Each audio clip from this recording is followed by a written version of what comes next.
in our culture, regardless, may certain times na may smart shaming tayo eh, which can be really annoying. Kasi kahit naman anong klaseng turo, kahit anong manner ng pakikipag-usap mo dun sa tao when you're teaching them, may mga tao talaga na ayaw makinig. Despite of you being an expert, I guess, or regardless of you're being an expert or not.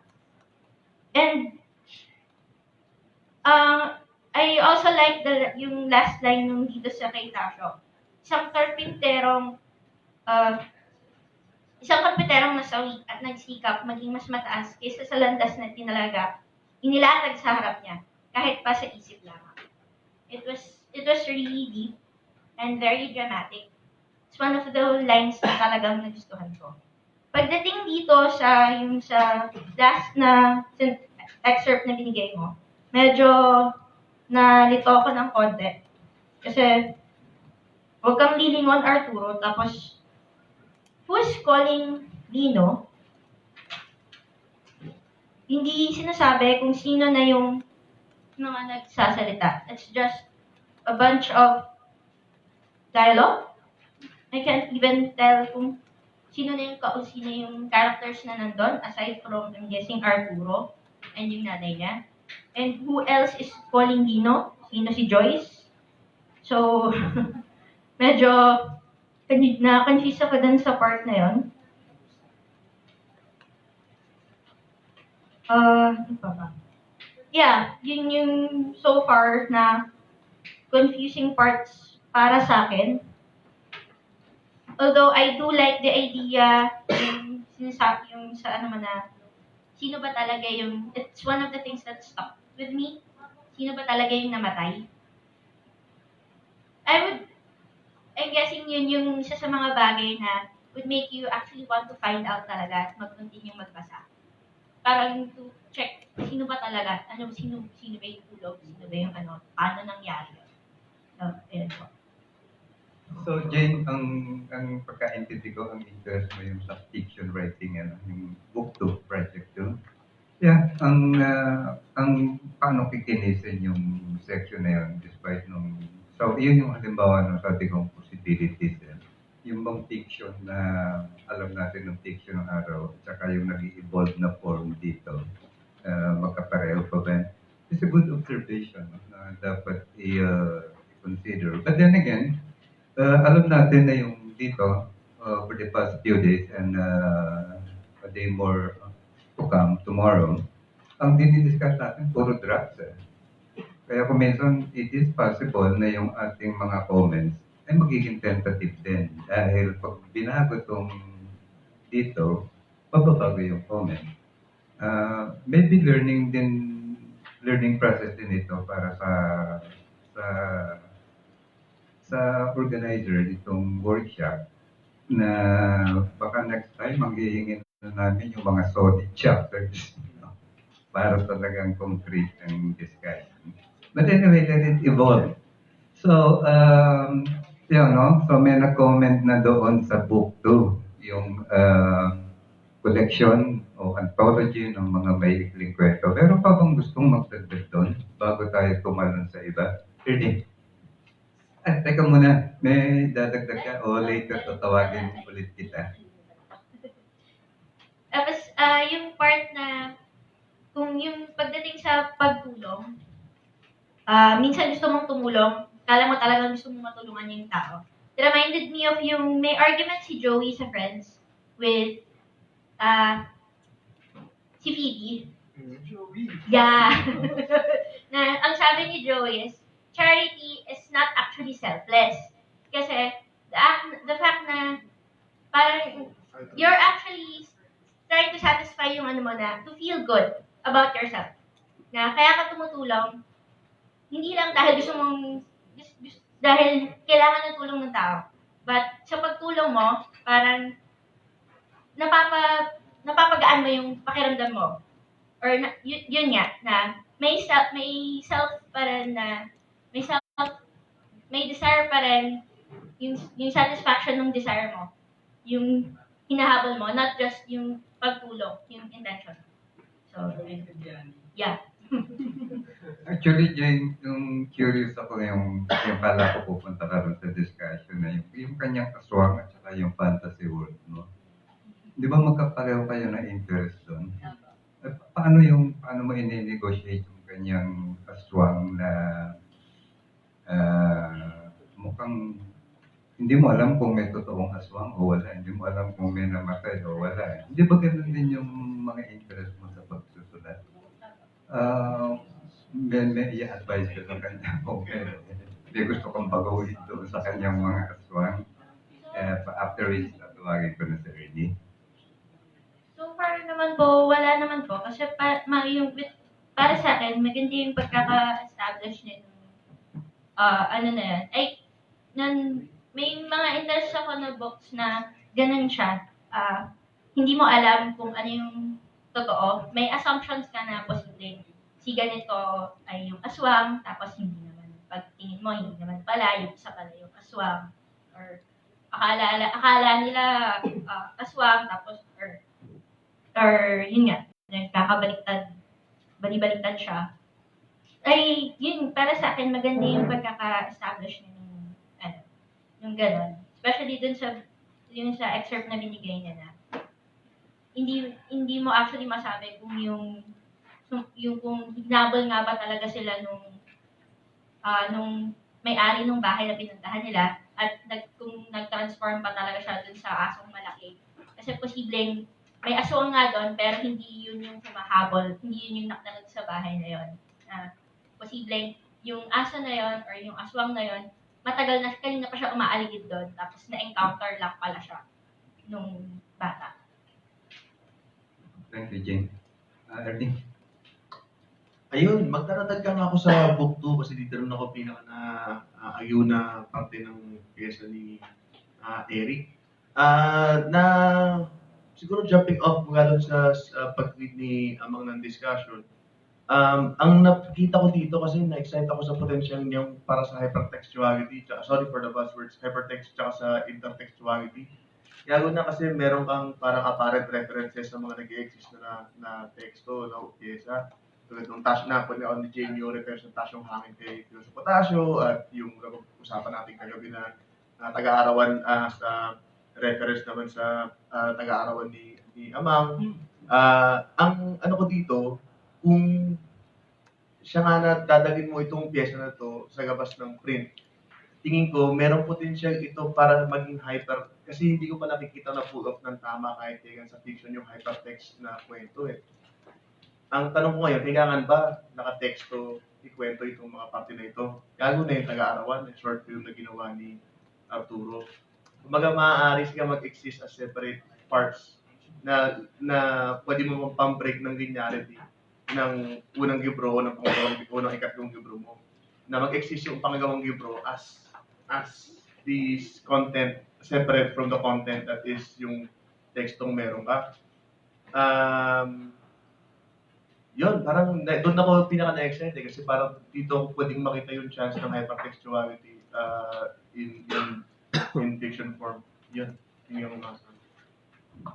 Actually, yung gusto ko sundan yung sinasabi mo eh. Maganda. Ano mangyayari sa book 1 at saka book 3 pag sinundan namin yung observation mo?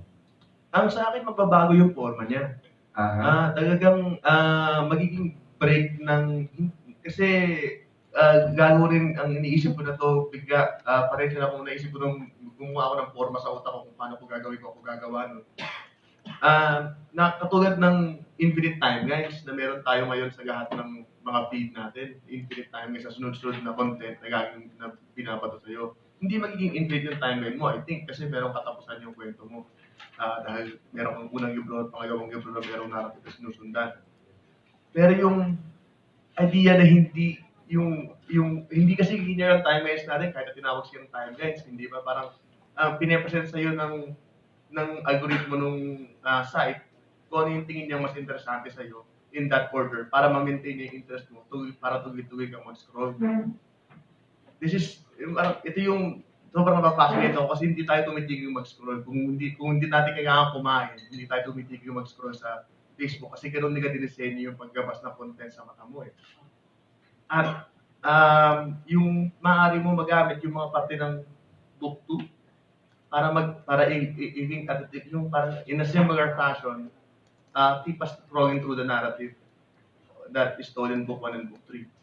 That could actually just exist as one continuous narrative. Yeah, anyway, isa yun sa mga posibilidad. Eric, nakuha mo naman. Yes.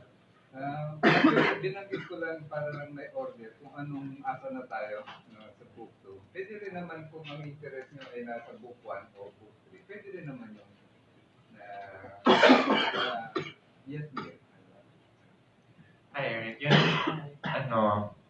medyo pabalik ako sa book 1 and on the question of, of style, of your authorial decision. Because, according to the excerpt you gave, yun first sa manuscript mo, talagang, denote mo naman that it's just a glimpse into the climax of the last chapter of book 1.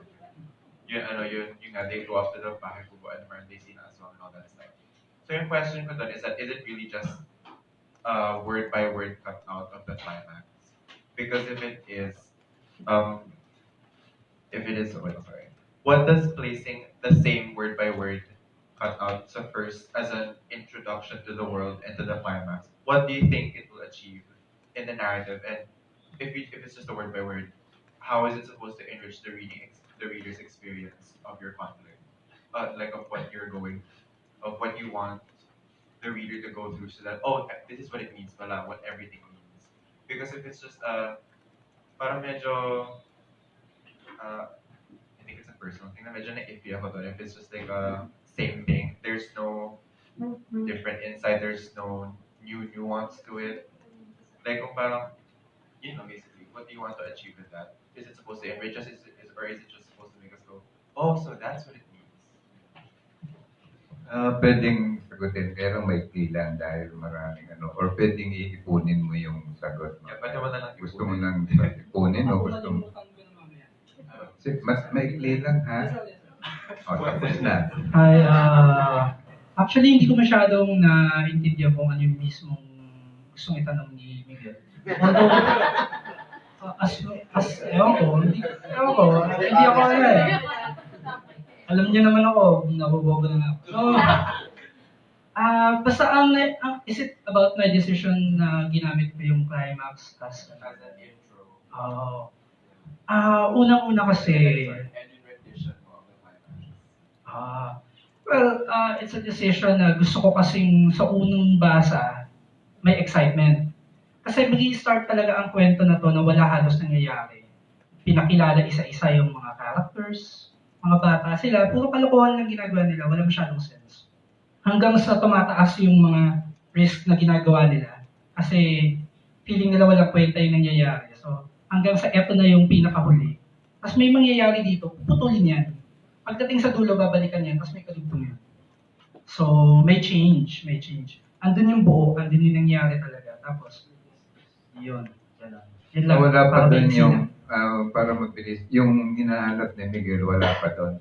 Sir, Tension lang yun. Opo talaga. Actually, sir, para lang malinaw na sa lahat, para hindi din mahirapan na tayo kasi total, sasagutin ko naman sa Mostly po, talagang naging biktima ang, hindi naman ako may, parang, it's not anyone's fault siguro, pero, kumbaga, naging biktima talaga yung niya ng limited kasi yung kailangan kong pagkasyahin yung pwede kong isubmit na sample.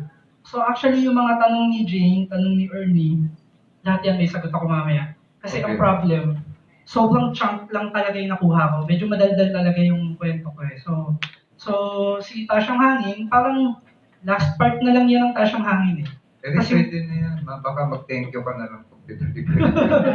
Yung pala po. Ilista mo muna yung maraming. Yung pala. Kasi exciting na. Maganda sana kung mahaba yung oras na nai-involve yung writer at saka yung reader. Nagkakaroon ng dialogue. No? Siguro yung talaga papel ko rito taga-awat. Mamaya, one sentence. I-wrap up mo na marami lang gustong magsalita. Yung muna tanong ni Miguel lang muna. Yun po. Thank you po. Okay, si Jen gusto na. Jen, gusto ko na agad ikaw. Ayaw mo muna yung mga bata. layout, konti lang yung sasabihin. Okay, oh. Hindi, actually, pwede naman lahat, no? Kaya lang, ang nakikita ko kasi, ang dami ng mga nagno-note taking eh. Lagot ka na, Eric. O, dyan. Nagustuhan ko na ambisyoso yung project. It's good, no? Kasi minsan short term tayong isip and small time ang isip. So that's a plus point, no? And there's energy, marunong magsulat, may wika. Yung main comment ko, Eric, lalo na sa book 3, no? Babasahin ko ito sa mga susunod na taon, baka productive na suggestion na ito, pwede mo mapag-isipan. And I think yan yung usefulness, no, ng mga suggestions o mga tanong. No? Halimbawa, baka kasi parang gusto ko itong tingnan bilang isang investigasyon rin, no, pag-aaral sa nature ng evil. No? Lalo na ngayon, no, sa 24th century, nagbabago yung mga values natin. No? Dito yung kadiliman, parang binary pa rin eh, no? Black and white lang. So ako gusto ko pang i-advance ang susugan. No? Complicate mo yung nature ng evil. No? Kinalanin natin yung evil na hindi lang yung medyo parang stereotypical. No? Ang kadiliman, for instance. And then dito, after all these things, tumakas lang pa rin yung the end goal. Yung parang ganun lang pa rin yung ending, short and pointing na sa sinasabi ni Sir Neil na the philosophy. Di ba? The big idea talaga. Pag hanggang book 3 ka, tapos at the end, takas lang. Hanggang doon lang ba talaga palagi? No? Yung parang, let's say, the Filipino, and if the 24th century belongs to the millennial, yun lang din pala. Pagtakas lang. And medyo napaka-romantic pa. So ako para sa akin, I'm provoking you, no? I'm pushing you na pag-isipan pa, medyo napaka-romantic pa ng mga ano dito, no? Ng sensibilidad. Baka pwede mo pumunta medyo sa revolutionary or pagiging anarchist or whatever, I don't know, no? Pero in short, the philosophy ng buong proyekto. Yun lang sa akin. Maganda dyan. Si Glenn agad. Isang super quick lang. Anyway, ganito para masaya. Kontrahin niyo si Jen at saka si Glenn mamaya. Lahat na sabihin niyo, mga writers. Glenn, please. Be my guest. Okay. After, matapos ko siyang tapusin, lagay ko lang, kay Samar. Parang hindi ko talaga maiwasang makita yung impluensya ng Walong Diwata ng Pagkahulog. No? Kasi unlike other English writers, I actually read non-English writers. No? Just kidding. So yun, hindi ko maiwasan yung, especially sa first and third books. No? So kaya ang nakikita ko din, tapos medyo pareho yung point niya about unreliability, about the unreliability of the narrative, about meta-narratives, grand narratives, etc., metafiction, kahit na hindi ko talaga maintindihan yung buod nung sinubukan kong basahin pa ulit-ulit yung dulo, yung paliwanag dun sa ikatlong aklat sa book 3, pero parang convoluted talaga siya, you know? Tapos so baka hindi makatulong sa proyekto kung gano'n siya. Pero pag pinag-isipan ko siya, parang similar din naman yung point niya dun sa nagawa ni Egay in a simpler way. Yun nga yun yung unreliability nga ng mga ganitong narratibo. So that being said, parang na-excite din ako dun sa pangalawang bahagi ng proyekto kasi parang dun magkakaroon ng oportunidad para i-deconstruct pa further itong otherwise parang nagawa na yata. Yun ang actually ng grand concern ko. Parang nagawa na yung ganito na project. Palagay ko nililista naman, Eric. Glenn, hindi ba yung 909 ba yung may patay ba o walang patay na may inom-inom din? Di ba mas yun yung mas kamag-anak ng trabaho niya? Nasa unang libro na yun, sir. Nando yung sa unang libro ba yun yung patay na yung may extra kuko? Magkakaibigan sila. Oo. Tapos may San Pablo pa. So, Yeah. Anyway, Eric, alam ko hindi mo nabasa yun. Bilhin mo na. Thank you, Glenn. Miguel ulit. Miguel, short lang para yung iba naman. Yeah, sorry. Ano lang, mabilis lang.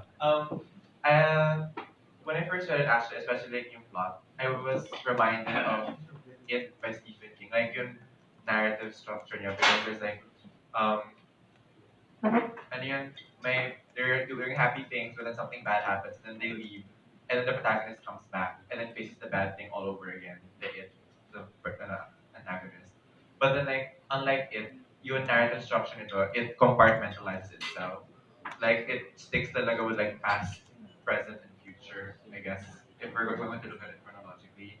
So ngayon parang with the way it is, I guess as a follow-up then to Ma'am Jen's comment on the possible philosophy that this narrative could tackle, it's on portrayals of history because like I remember something that was taught to me like in Histo, how Jose Rizal was fixated on establishing history on the Philippines past as a tripartite structure. We have the hopeful, the happy past, the dark present, and the hopeful future.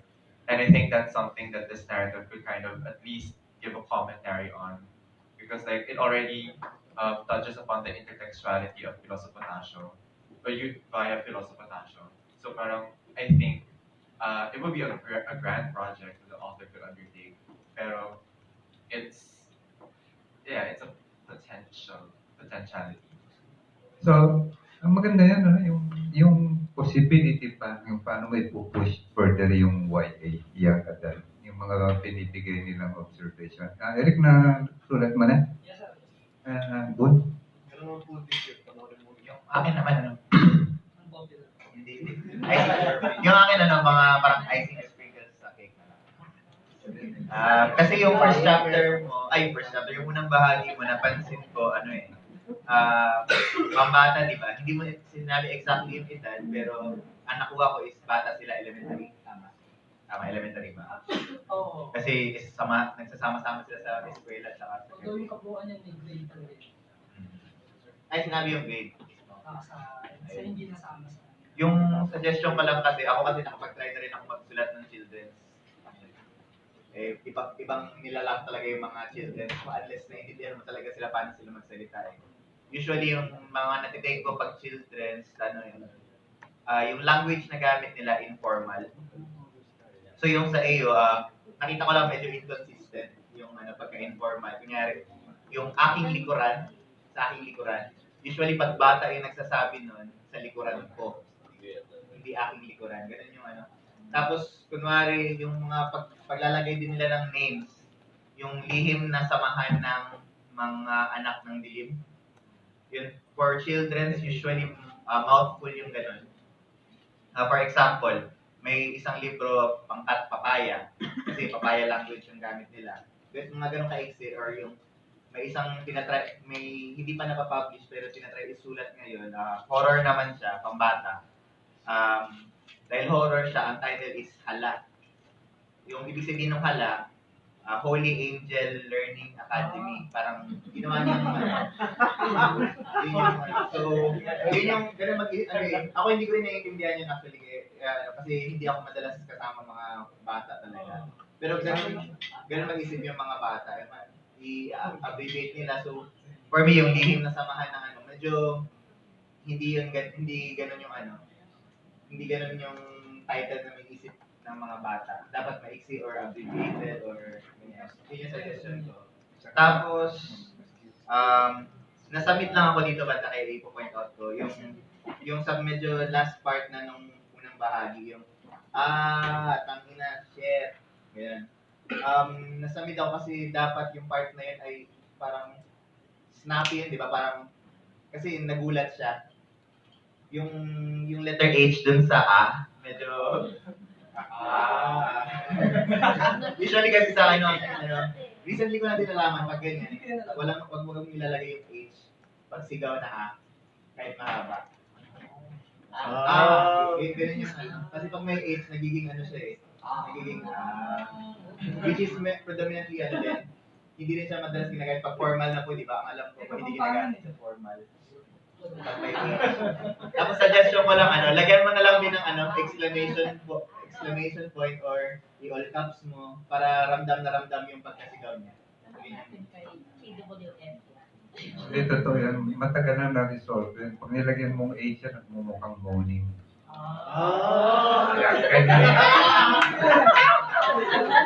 Kumain naman tayo mga. Yun lang yung Na-resolve na yan. Reminder lang yung basic sa mga nagsusulat sa Pilipino. Yung walang H. Okay. Pag formal po, sir, di ba? Pag ano. Pero pag sa DIY comics, pwede naman. Yun yung suggestion. Okay, papa, ang dami na nating natatake. Salamat po. More sa side na to. Gusto mo ikaw magsalita. Si Sir, Ah, Yung okay. mga paslit, di pa nagsasalita. 1, 2, 3. Ayun, magkasama yung paskit. Ay, tapos, secret din pala. Andito na pala secret eh. After head. Please lang po. Pero una pinakasabi po ni Amang na parang bagay daw po siyang play. Hindi, ano ko rin, comment ko, yun nga, very interesting yung format. Ako, I think, di ba yung pinag-usapan natin in the past, like yung sa lecture ni Ma'am Jing, to explore kung ano yung mga new forms ng nobela. Tapos parang nakikita ko na ito talaga, and this would actually engage your younger readers. Kasi parang they're always looking for something new eh. If you give them yung straightforward na narrative, parang, ganun. So, nakikita ko na this, may market, wow, may publisher's knowledge. So, may market siya. So, yun, I think magandang, because meron ka ng ganong nasimulan, magandang pag-isipan kung paano mo pa siya ipupush and na mas bagay dun sa content mo mismo. Tapos gusto ko rin siya kasi yun nga, speculative siya na parang may coming of age yung sa first book. Tapos very grounded siya sa Philippine culture and mythology. So I think maganda yun para sa younger readers as well na ma-reintroduce sila. Pero at the same time, what I appreciate about this is naramdaman ko yung suspense and yung voice ng character. So, yeah. I really appreciated the language, yung imagery. Tapos, also yung, gusto ko yung pag-switch mo minsan like a specific sentence, yung shortcutin para magkasya sa limitado spasyo ng memorya. Tapos, and how you actually use that. Feeling ko yun yung mga little details na matutuwa yung reader mo pag na-spot nila. Ganun. May added yung sa experience nila.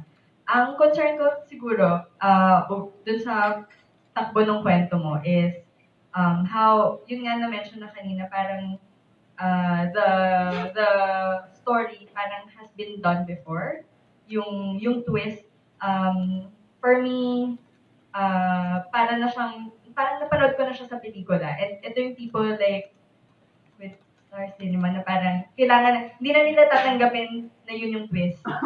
Or kung ganun yung twist, you need to be able to deliver it and really explain. Hindi siya pwedeng,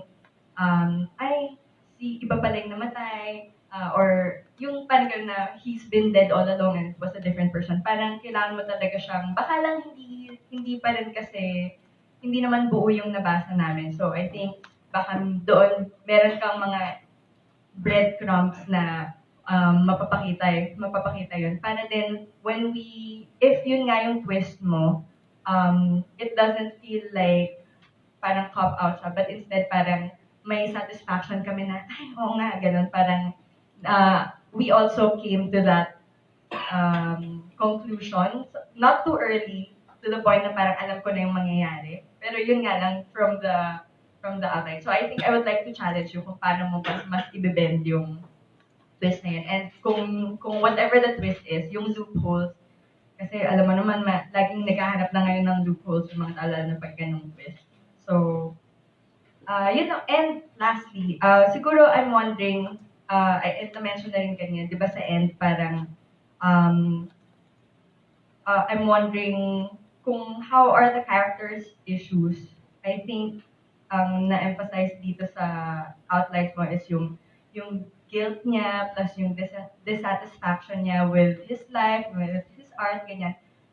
Kung yun yung ending na pinili mo, how will the issues be resolved by the ending that you chose? And also siguro parang how is the character responsible for his own redemption? Kasi I think meron kang character whom we didn't know or whom you didn't introduce to us before. Tapos parang siya pa yung naging savior. I don't know if I remember it correctly. Pero parang ganun. So, how will the character be responsible for his own ending? So, yun lang. Pero overall, I really enjoyed reading your excerpt. And I'm excited kung paano mo siya i-deliver. Yun nga yung katulad ng sinabi ni Sir. Pwede siyang play. Ang daming possibilities eh. Graphic novel. Buti ka pa may other talent ka pa. Pwede rin video game. So, yun. So, yun lang. Congratulations. Paki-drawing kami mamaya. Ayun. So, yun lang. Ang mga walang ibang Sama sama. ulit ako. Yes, Rick. Sandali lang, makikisasaw lang dito sa... bilib ako, no, sa tinatangka ni Eric. Malaki yung sakop niya, no? Tulad nung sinabi niya dyan, ambisyoso. Ambisyoso yung buong susubukan niya, yung book 2, tutuwa ako, meron siyang novel within a novel. Malaki yung sakop, no? Ang tingin ko, hindi lang siya YA, hindi siya strictly YA, no? Cross yan, may mystery, hindi lang siya basta coming of age or initiation, no? May mythology, may mystery, may philosophy, no? Very contextual yung mga relasyon. Dalawa lang ang pupunahin kong yung magandang mga desisyon na ginagawa ni Eric sa pagsusulat, no? Bilib ako dun sa kanyang prosa, no? Very effective. Form follows function. So, umpisa pa lang, sapagkat suspense, iksi ng mga linya niya, no? Mga pangungusap, no? From the second paragraph pa lang, no? Binibilisan niya yung pacing ng kanyang, nung prosa, no? Very effective. Yung ilang pabulong na hakbang, mga pigil na atsing, hindi papasukin, kahit papasukin ng bangaw, ang ilong, may humor, no? Tuloy-tuloy yan, hanggang dun sa, ito, bilib na bilib ako sa linyang to, yung, nako, patay, pitik ng isip ko. Ang ganda pakinggan, ang ganda ng pagkasabi, na parang linya ng poesiya, eh. Nako, patay, pitik ng isip ko. Tuloy-tuloy yan, hanggang sa last paragraph, yung tumatakbo na, si Peklat, nabulin ko muna, yung repetition ng siguro dahil bunso siya at barkada, siguro dahil siya ang pinakamahina, no? Wonderful instance or example of a writer, no? Na, while using the first-person point of view, when he gets into an action scene, no, yung first-person consciousness na yun goes beyond his own consciousness. Eh. Parang parang may frame siya, parang nagko-crossover na sa third person. Eh. Na nabibigyan ka ng, nadodraw in yung yung nagbabasa. No? Parang you're right in the middle of the action. May isa pang linya rito sa next page, page 194. Bilib ako, pero nagtataka ako kung talagang tama ba itong pagkasabi nito na pinuhutan ng kaba ang dibdib ko. Maganda siya, pero ano ba ibig sabihin nun? Pinuhuta ng kaba ang dibdib ko. Parang, kung tatranslate mo almost literally, no? Parang, fears, parang, what? Hoard my chest or something, or bakit pinuta? No? Ang ganda pakinggan, pero bakit pinuta ng kaba? Sir, actually, expression kasi namin yun nung bata kami. Ano lang siya? Kailan nag-a-apply? Yung pinuta, parang... Di ba, parang ganito po kasi yan. Normally, mako-confuse tayo na parang pinuta as the word talagang puta or ano. Pero ang ano lang po namin dyan, parang sinubstitute lang namin ng ibang mura. So, halimbawa, ginago ko nito. Or pinuta naman ako nito, pero hindi siya talaga yung tamang gamit. Okay. yung expression. Substitute lang na maganda, maganda. Pati yung leader rin na at ang angin nito'y tila nagbadya ng nataya na ako sa aming magulang. Mas nakakabilib yung handling niya nitong first section, no? Kasi nga mabilis ang action scene. Pag ihambing mo dun sa pangalawa, no? Yung ikalawang bahagi, where nag-iba naman yung lingwahe niya. Ito, mahaba na yung mga sentences niya. At kapansin-pansin, mas gumagamit ng maraming English actually. Nagsimula dun sa sinabing kanyang quote-unquote kabaliwan ni Tasyong Hangin, may paragraph where tuloy-tuloy na yung pagsingit ng mga kataga na reflection, layer, reflective, stainless, exception, absolute.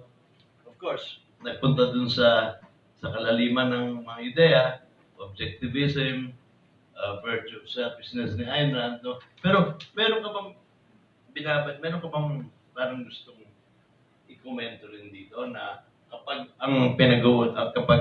ang parte ng kwento mo discourse, no? Na lalo na medyo may kalaliman, mas lalong dapat ipasok ang mga katagang English.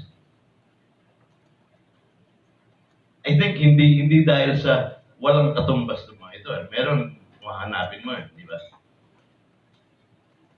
Parang ano lang po kasi, for example, si Tasyo, yung pagkakaalam niya ng mga ganong konsepto is very, I don't know if intuitive or nabasa lang niya somewhere or basta stock knowledge niya or na-realize niya mag-isa. Tapos yung sa kabilang banda, si Arturo ay aral na tao. So yun yung parang napipick up niya, ping, parang nagmamark yung word sa kanya as he hears it.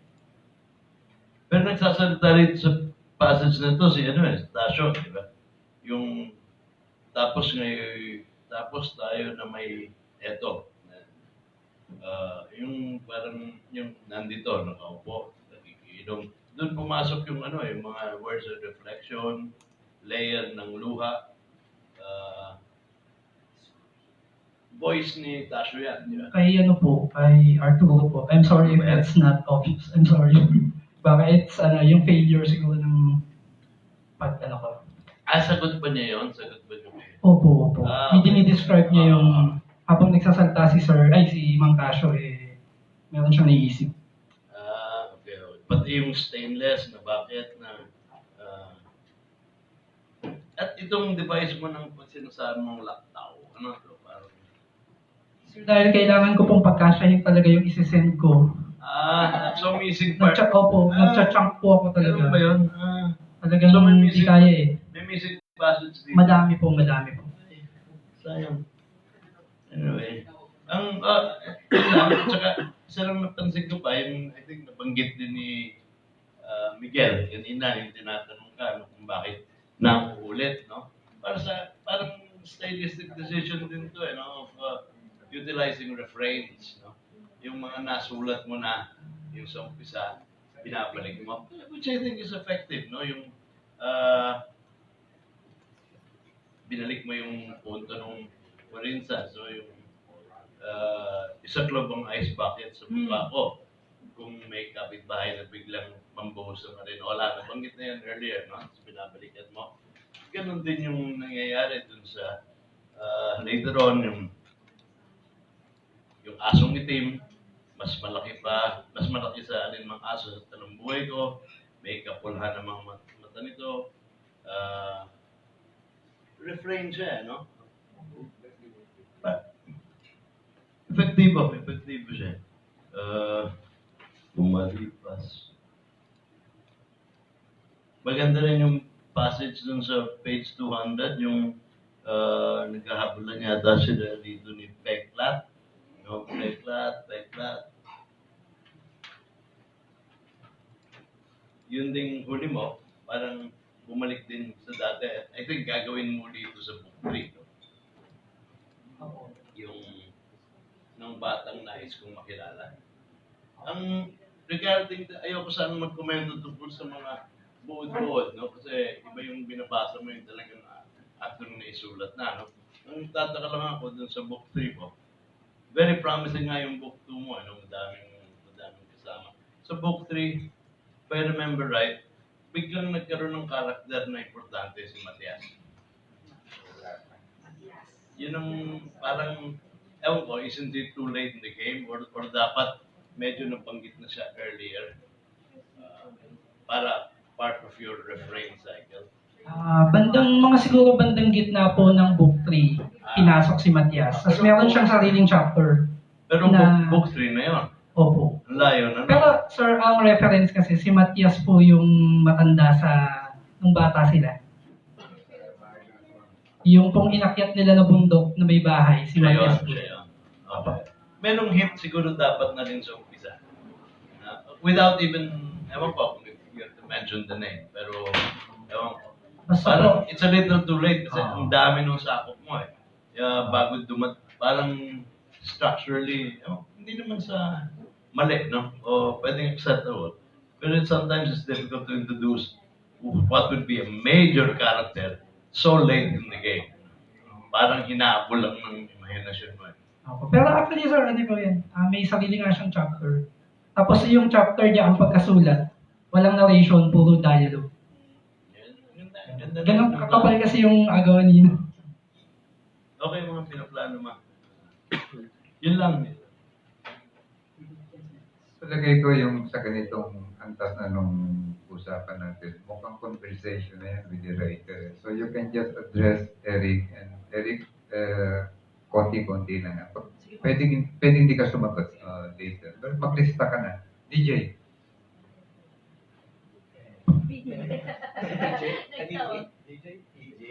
Bigyan ng dalawang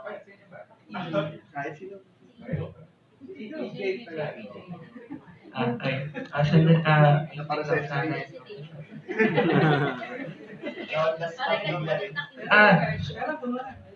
Hindi, kasi gusto ko i-question bakit yung parang antagonist ng kwento na ito, hypocrite din lang, aswang din yung ko, isa kwento. But anyway, kasi yung context ng bakit to ni-raise up yung problematic ng paggamit ng aswang. Kasi yung aswang sa kwento ko, ginamit ko yun because para siyang image o symbol for yung mga predators or something. But anyway, kasi habang nakikinig ako sa mga sinasabi niya, tapos palagi ko inuulit kasi yung balangkas, yung outline. Kasi hindi ko ma-evaluate talaga kasi yung puro mga excerpt lang ito. Kapag kompleto ito, mas madali itong makakomento ko. But anyway, ang general comment ko talaga or suggestion ko sa iyo is kasi yung aswang kasi parang sagad na rin siya na parang image or metaphor na ginagamit sa fiction. Yung sinabi nga sa akin, nabasahin ko na nga yung kay Alan Delahaye na yung tiktik sa bubong, gano'n. But anyway, ang punto ko is, marami namang mga lower mythological creatures besides the aswang. Bumili pa ako yung Damiano Juliano na folk tales. Besides sa aswang, meron mga multo legends, mga santelmo. Kasi parang nakikita ko dito at saka parang hindi yung pinaka subject matter niya about memory. Ang sa tingin ko, at least yung hindi pa masyado na-explore, at least sa Japan, yung napansin ko yung mga anime na naglalabas at saka yung mga horror nila, yung ghost na figure is parang ginagawa nilang stand-in for the subject of memory. Kasi nakikita ko dito sa kwento mo, maraming mga recurring characters na yung nangyari sa present, yung past nila nga, yung kabataan, tapos yung nandun na sila sa yung yung paglayas na doon, tapos later on yung matanda na siya. Yung sinabi ko dito yung multo is for yung parang image or metaphor for memory, alaala. Bakit ko sinabi na magandang suggestion ito? Kasi kung structure-wise, kung i-revise niyo yung kwento mo na para magbigyan siya ng credible na gusto ko yung suggestion ni Ma'am na gawing investigation. Pero yung sa akin lang, para meron talaga siyang market, yung ng detective or mystery fiction. Kasi yung parang ano, yung narrative drive dito is yung unang-unang book sa unang bahagi, yung book 1, kasi ni-investigate ng mga bata kung multo nga yung nasa ano. So, yun, may ano na yun eh.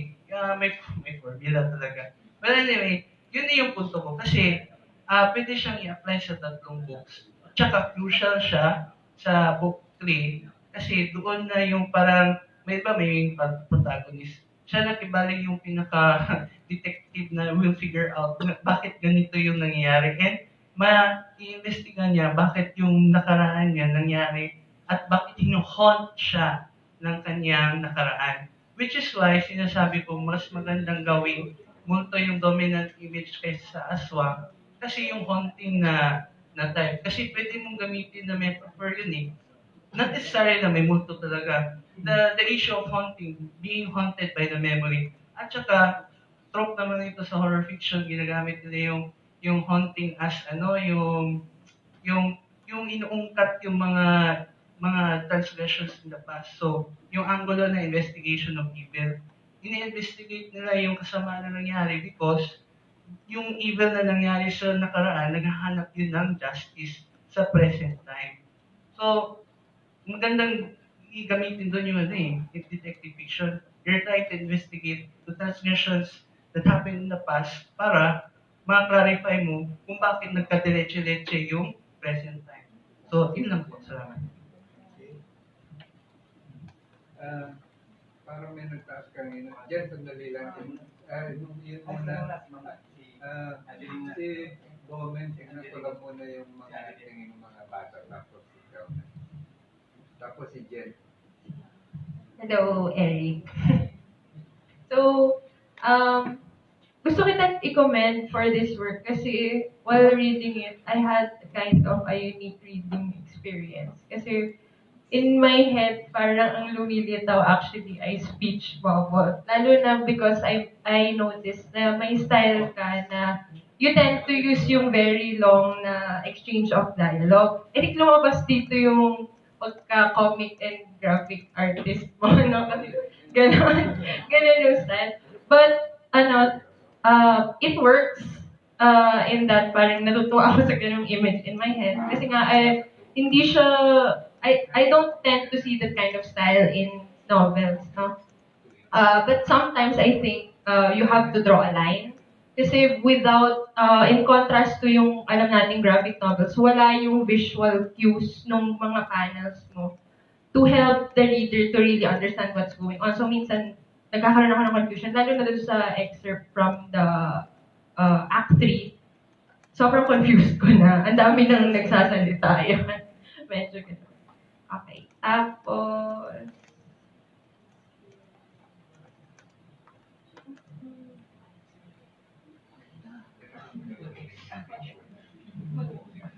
maganda. Ayun, and maganda. And I want to echo yung mga na-mention na kanina about yung planned mong ending. Kasi I think I'm looking for how your main character will earn that ending. Kasi parang you mentioned something in the outline na tatanungin lang siya kung gusto ba niyang mabuhay. But tapos biglang the two characters that will be introduced in that act give up their lives for your main character na parang, okay, pinabuhay na lang siya bigla. I think yung ganong, ayoko kasi ng parang convenient na ending, yung parang hinahanap ko yung magiging struggle ng main character mo, and then I find myself questioning kung ito ba yung gusto mo ipakita through your act 2, yung collection, yung anthology na yun. Those stories, ito ba yung mga nangyari during yung comatose state niya na parang happening inside his head for him to parang gain back his life or parang return to life, parang gano'n. So, ayun. Thank you. Can I add a comment also? So I guess my point here will be really language-based because I actually only learned how to speak Tagalog like 2 years ago. So for mine is despite the very like Tagalog heavy, of course, use of Tagalog as language, the imagery came alive to me that Tagalog didn't even matter. Like I was able to read it, I was able to follow. The dialogue came, as was mentioned, the dialogue was flowing, and I won't attempt to comment on the structure and stuff like that because I might have missed something because it's in Tagalog or nuance. I won't comment on that, but it was very easy to follow. And I also like that it's kids. I have a thing for kids. I don't mean that in a creepy way, but I enjoy stories wherein the protagonists are children. They go on adventures and they, like it or whatever, or the Little Rascals or something like that. But I enjoyed that at least for part of it followed the kids, and you can really, and I also say that you can really see that I guess because of your graphic novelist or your art background or training. That's why I asked you yesterday, how do you feel about not stories transcending the medium? Is it video games and comic books and novels, stuff like that? So, in Dark Souls.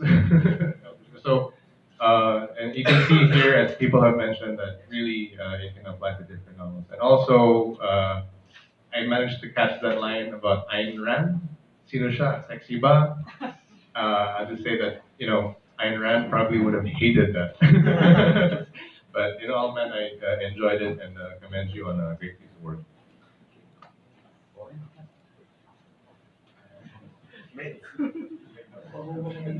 Hello.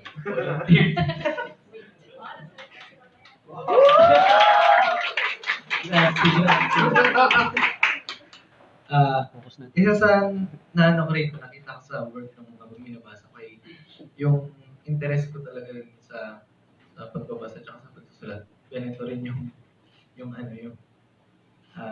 genre. Kaya parang na-identify ko yung sarili ko dun sa sinusulat ni sa aswang.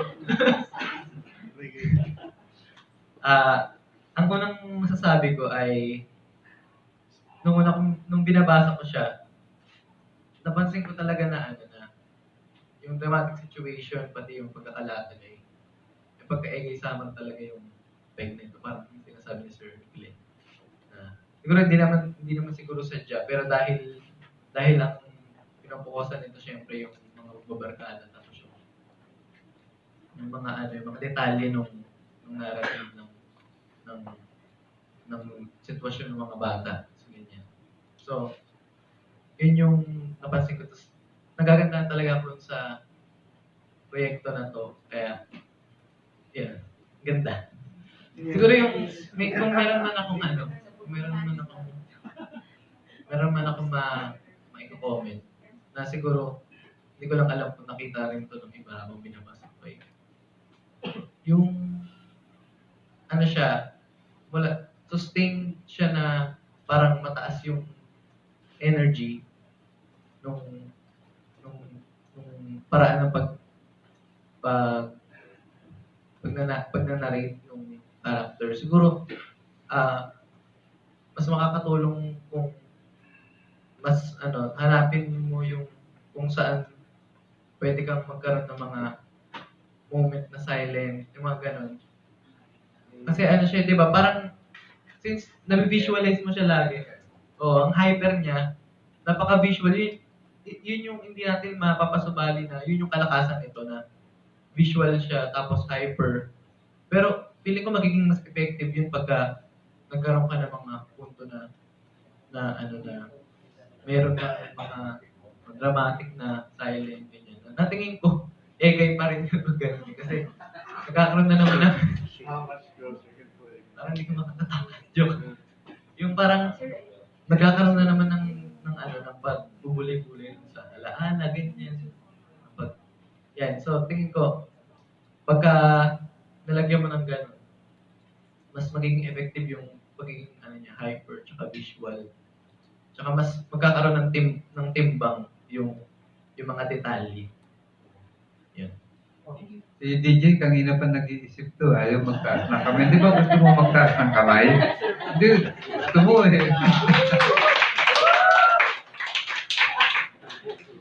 Akin ang babaw lang. Yung sa dialogues, parang medyo nadamihan ako sa wika.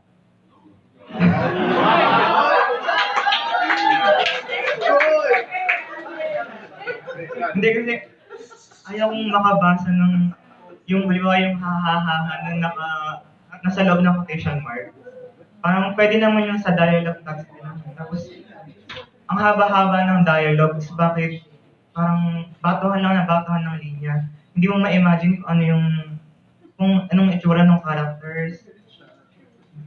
O kung anong ginagawa nila, ano yun, nakaupo lang ba sila? Yun lang. Tapos, ayun nga, para siyang comics.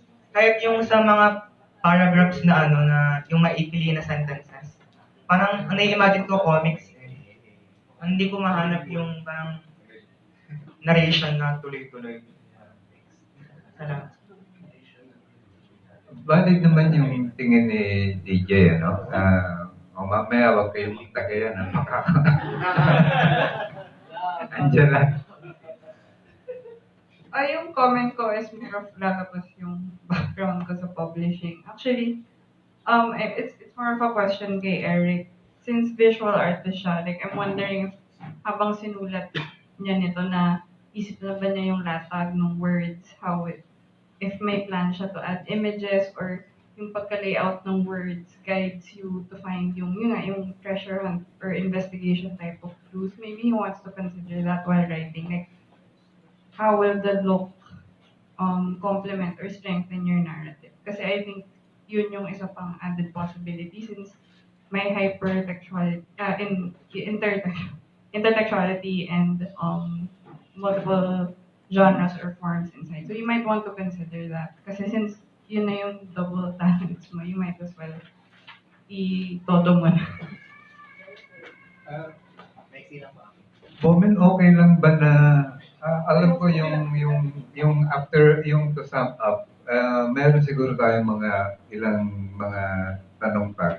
Maganda rin marinig yung mga bata na nagko-comment sa trabaho ng kapwa. When I address yung bata, hindi derogatory yung my age, lahat kayo bata. Boon. Yung akin lang, in relation lang kay sinabi ni DJ. Kasi ako din, pinapagalitan din ako madalas dati pag naglalagay ako ng ha-ha-ha, saka hehehe. Pero para lang may additional choice ka. Kagabi, nag-recommend sa akin si DJ ng Guerrilla. Ayun. Kung nabasa, ako kakasimula ko lang, mga 2 pages lang ako. So sa 2 pages lang na yun, nakita ko na yung paggamit din sa Guerrilla nung haha. Para lang, tingnan mo lang kung paano. Yung sa'yo kasi medyo madami. Text na yung sa'yo. Guerrilla. Ayun. Ginamit niya din doon yung, naalala mo pa? Ginamit niya din haha doon isa sa'yo. I-compare mo lang. Yung sa'yo kasi medyo madami. Ayun.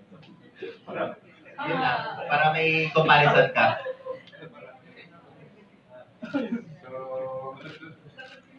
Ikibo ka ba, Eric? Mamaya na. Bomen? Siyempre, nandun na yung karaniwang napansin doon sa obra, no? Madulas. Magaling talaga na madulas, si Eric,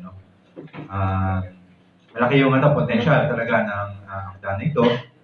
I think, page turner, kung ikaw ay kabataan, bata, talagang matutuwa ka. O kahit matanda, siyempre kahit.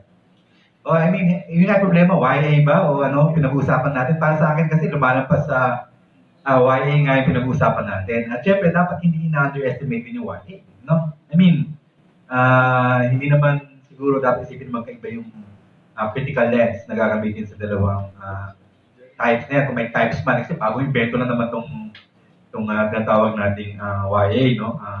Relatively speaking. Ngayon, so yun yung mga sabi ko, yes, no? Impressive. Tulad na maraming mga akda dito sa workshop na to, talagang naipakita nyo naman yung galing sa pagsusulat. Mayroon kayong skills, Ngayon yung napa-reflect kasi ako dito sa obra na ito dahil nga doon sa kaugnayan din dito kay Romel. Parang pareho kasi mayroon kayong mga ilang themes or topos na magkapareho. May aswang kayo at meron kayong Piloso Potasio variants, diba?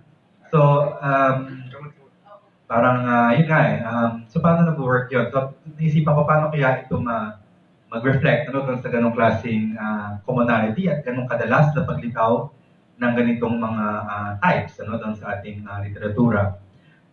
So iba, punta natin yung Pilosopo Tasio, dahil naging ganun ba, tindi ng impact ng mga gawa ni Rizal ay yun, ulit-ulit ko sa ating mga akda, at siguro interesting na tingnan natin, ano ba yung kasaysayan nga ba ni Pilosopo Tasio sa political ng Pilipinas, siguro isang interesting topic yun. Mahina naman para kay Rizal, di ba sa narrative structure, meron kang agent na may gustong ma-achieve na goal, di ba? Tapos meron siyang natawag na helper, So yung helper sa Noli, siyempre agent si Ibarra, yung helper, isa sa mga helpers na tungo dun sa kanyang objective ay si Pilosopo Tasio. Kaya nga niya pinuntahan para malinawan ano ba yung gagawin niya. Supposedly magbibigay ng tulong, Siyempre sa mga fairy tale, ibibigay sa iyo, magic potion or something, para matulungan ka makamit yung iyong objective. Pero yung kay Pilosopo Tasio, ayun nga, may yung conversation na yun, kay Ibarra, interesting yun, dahil yun nga, isang tao na, kumbaga, out of joint with the world, kumbaga, parang dislocated, tapos, seryoso, si Pilosopo Tasio, na bookish, napakaraming binasa, and fundamentally, subversive, Ibig sabihin, kaya nga hindi niya nasulat sa Latin alphabet yung kanyang mga obra dahil totally subversive yung kanyang mga sinasabi. Hindi pwedeng babasa ng mga tao ng panahon na yun. Ngayon, ano ngayon yung function ng ganitong klaseng character doon sa iyong Tasyong Hangin, Sa palagay ko, siya, isang variant ng Pilosopo Tasio. Basically, these are just reflectors. These are not even, kumbaga, suggestions to you, not just reflecting on it, Pero it's a kind of reversal of Pilosopo Tasio.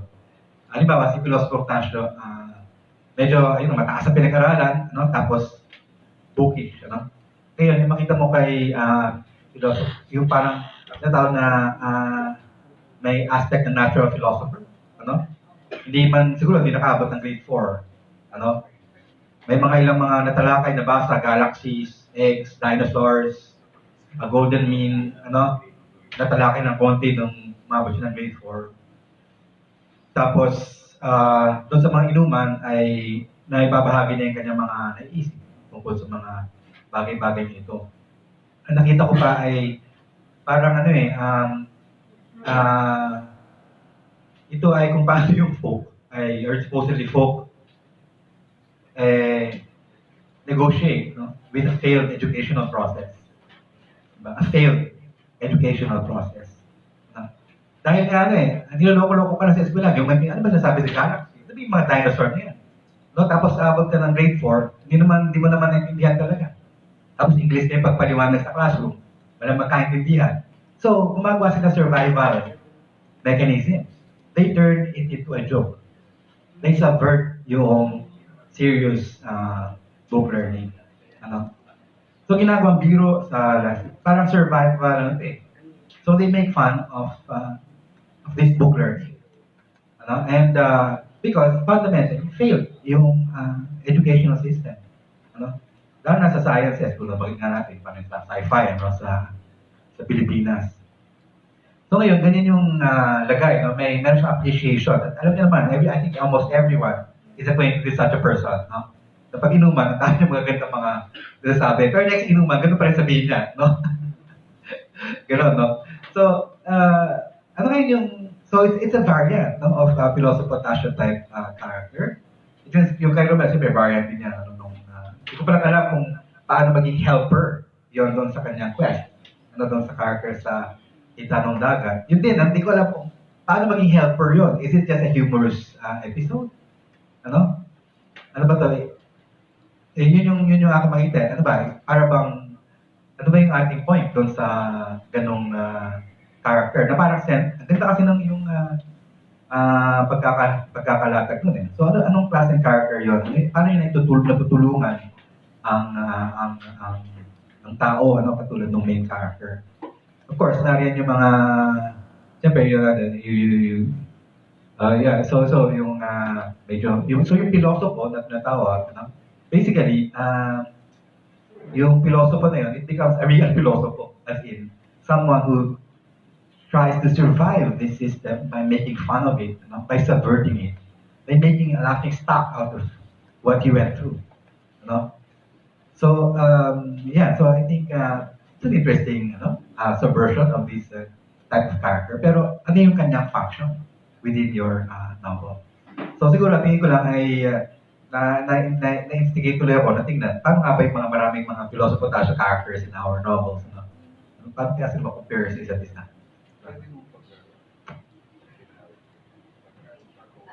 Last lang. Pagkatapos ni Jen, meron pa ba? Kung wala, kasi yung oras, ang huli magko-comment of course yung co-panel ko and then get ready. Ano lang, para na-trigger ako doon sa Egay Summer and sa Aswang. Siguro para susok lang, para makalampas ka. I don't know kung sa Pampanga may mga kwento, kasi sa amin sa Visayas may mga ganon eh. Like for example, yung may mga lamay, and then all of a sudden, yung nasa loob ng kabaong, napatay, biglang bumangon, no? Humingi ng kape. No, yung mga ganong kwento. So, para medyo may deviate another, sa mga, no? Yung sino ba napakamatay, siya ba talaga yung patay. So, yung mga ganong kwento, baka pwede ma-explore. Yun lang.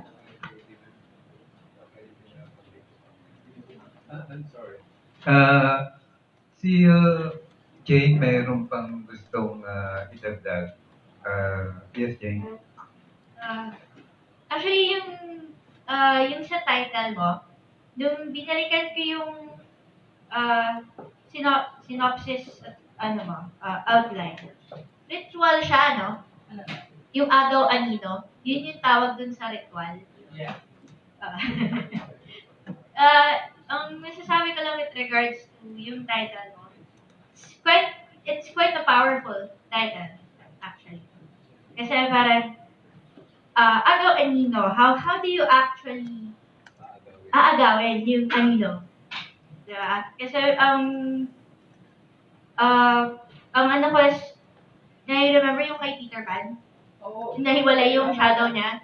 And some people say na, kaya yung ibang pictures walang anino, may mga, kung hindi man walang reflection, walang anino. It's because yung spirito nila, kumbaga wala silang soul, parang ganon. So, I'm guessing may kinalaman din siya dun sa spirito ng main character. So, ayun lang. Salamat, Jane, sa paalaala. Eric?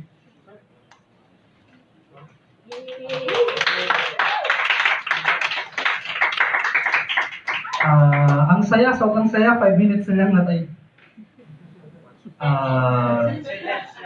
Thank you po sa lahat ng yung interest, na mga comments, mga questions. Sa totoo lang, natuwa kasi talaga ako. I've never been to a workshop like this before, and I have never felt that writing is this fun. Developing a novel is this fun. Sobra. Kasi nagsusulit lang naman ako mag-isa eh. So, summarize ko na lang. Sa totoo lang, sa lahat ng tanong, talagang may sagot ako. Yun nga lang din natin kaya kasi wala na tayong time. Kasi sobrang lang talaga, nakakalungkot na sabihin na natin yung kinaya lang na isend na chapters or is talaga parang wala pang 1/30 seconds of the novel. So pumili na lang ako ng mga chunk talaga na siguro maganda yung salita para ma-impress yung pipili. Yeah, that's it eh. Hindi ko kaya. Strategy talaga parang. Pero, kasi papansin lang naman ako dito eh. So, kumbaga, kung ano man, lahat ng tinanong na halimbawa with regards to the story, talagang hindi lang kasi naisama. Pero sa totoo lang, madaming sagot. Siguro in our private, kung interesado lang kayo, pwede natin mapagkwentuhan. Pero kasi wala, hindi na natin kaya. Tapos, teka, ano pa ba yung isa? Hindi ko pa po alam, magpapatulong po ako. Ayun, naalala ko. Kasi yung yun nga sabi, with regards to the story questions, meron akong sagot, meron akong explanation. Kasi yun nga, hindi natin sama. Pero regarding naman sa mga part na hindi ko sure, ano ba to, academic or paano ba yung sa side ng technical na pagsusulat. sobrang wala po talaga akong background. So yung pag-aalis ng stage, yung mga technical talagang sobrang, if there's anything that I can ask for help, yun po. Kasi talagang wala eh. Kaya nga takot akong tumulang kasi kapag technical lang, patay ako. Pero masaya po, ang saya po ng lahat. Daanin na lang natin sa kwentuhan privado siguro. Kasi ang saya po ng experience. Salamat po sa lahat.